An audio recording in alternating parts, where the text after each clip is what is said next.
ये शिक्षा नीति 2020 29 जुलाई को लॉन्च की गई थी 2020 में, और वो अब 3 साल पूरे कर रही है। उस शिक्षा नीति का जो मैंडेट था, जैसा कि आपने सुना माननीय निदेशक जी से और माननीय मेहता जी से, कि इसका मुख्य उद्देश्य क्या है और कैसे इसका क्रियान्वयन हो और कितनी जल्दी से जल्दी हो सके। तो अगर आपने ध्यान दिया हो तो ये पूरा फोकस जो है ये विद्यार्थियों पे है और उनकी एम्प्लॉयबिलिटी पे है कि कैसे वो डिग्री, सर्टिफिकेट या जो कोर्स करते हो उसके बाद उनको काम मिले और रोज़गार मिले और आगे बढ़ सकें।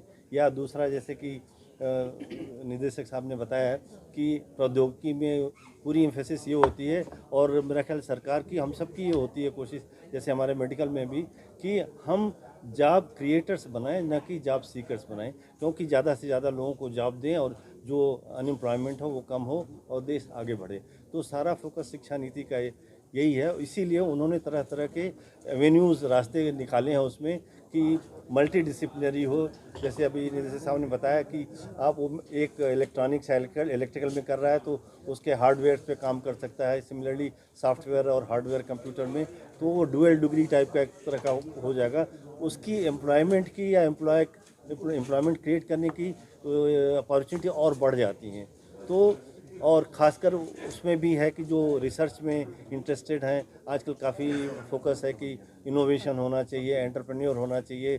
मोदी जी क्रेडिट लेते हैं कि भाई इतने यूनिकॉर्न बन गए। तो उन सबको आगे बढ़ाने के लिए ये जो मल्टी डिसिप्लिनरी और इंटर डिसिप्लिनरी और multi institutional and the overseas universities को इन्वॉल्व करके सब करने की कोशिश की जा रही है इस नीति के तहत। और अगर ये अक्षरशः इसका इम्प्लीमेंटेशन हुआ तो मुझे ये कहने में कोई शक नहीं है कि 2030 के ऑनवर्ड्स भारत जरूर आगे बढ़ेगा और विश्वगुरु बनेगा।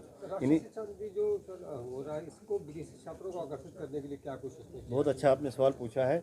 अगर आपने ध्यान दिया हो तो मेहता जी ने इसके बारे में कहा, हम लोगों का जो फोकस है कि हम कैसे ज़्यादा से ज़्यादा अट्रैक्ट कर सकते हैं। एक तो ICCR की जो हमारी इंडियन कल्चरल काउंसिल है उनका एक प्रोग्राम है, और जितने लड़के उनके थ्रू आते हैं सबको स्कॉलरशिप देते हैं। उनसे जो बचता है, जो आसपास के जैसे सार्क कंट्रीज़ के सब आते हैं, अगर उनको नहीं मिलती है तो हम काशी हिंदू विश्वविद्यालय से हमारे माननीय कुलपति जी ने ये प्रावधान रखा है PhD के लिए भी, अंडर ग्रेजुएट, पोस्ट ग्रेजुएट के लिए। इसीलिए जैसे देखिए, पहले इधर कोरोना के बाद हमारी थोड़ी नंबर गिरे थे, लेकिन अचानक आप देखिए 600 के करीब पहुंच गए, और मुझे उम्मीद है कि अगले आने वाले वक्त में 1000 से ऊपर जाएगा। इसीलिए हम लोग कोशिश कर रहे हैं कि उनके हॉस्टल्स, गर्ल्स, बॉयज़ सबका इंतज़ाम हो, जिससे जो आएँ हम उनको निराश न करें और उनको हम अपने आगे बढ़ाएँ। मैं अपनी देश जैसा कि आप लोगों को मालूम है कि राष्ट्रीय शिक्षा नीति 29 जुलाई 2020 को लॉन्च हुआ था और हम उसके अब 3 साल पूरे करने जा रहे हैं।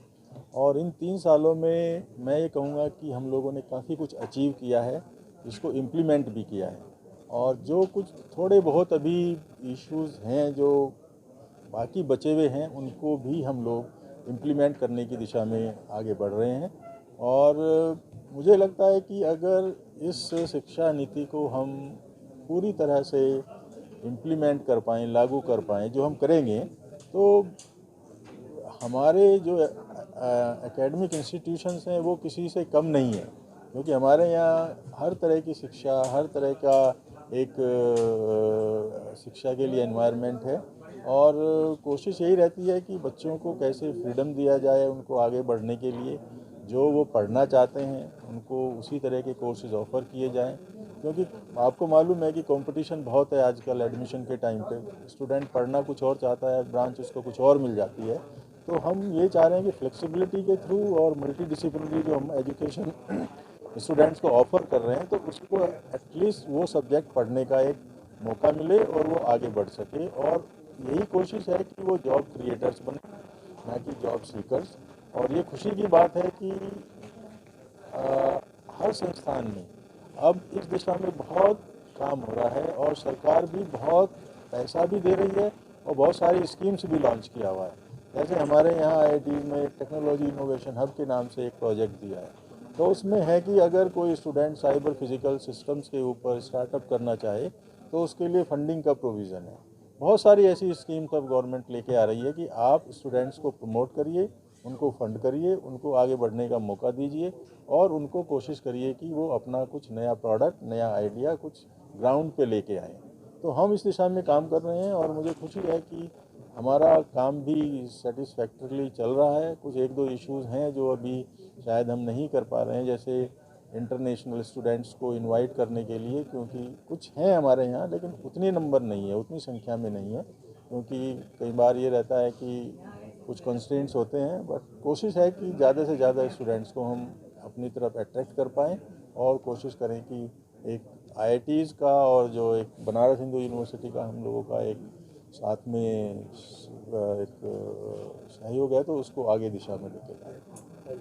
जो भी राष्ट्रीय शिक्षा नीति निर्मित की गई है, जो बनाई गई है, वो रोजगार परक कोशिश की गई कि विद्यार्थी अध्ययन करें और फिर जैसा कि आपने बताया कि रोजगार, या तो वो रोजगार परक स्वयं रोजगार करें, अन्यथा रोजगार निर्मित करें, सृजित करें, इस तरह की बात। और ये भी इसमें पूरा ध्यान रखा गया है कि कई कारणों से कई विद्यार्थी 1 साल, 2 साल या 3 साल के बाद छोड़ देते हैं, तो उनको भी एक प्रमाण पत्र जरूर दिया जाए जिससे कि उसका प्रयोग करके, उसके उपयोग करके वो आगे भी भविष्य में 2 साल, 4 साल बाद, क्रेडिट बैंक की बात की गई है, एकेडमिक बैंक ऑफ क्रेडिट की बात इसीलिए की गई है कि कोई अगर 1 साल रुक भी गया, 2 साल रुक भी गया, तो उसके बाद फिर वो कंटिन्यू कर सकता है, उसका क्रेडिट्स हमेशा डिपॉजिट रहेंगे।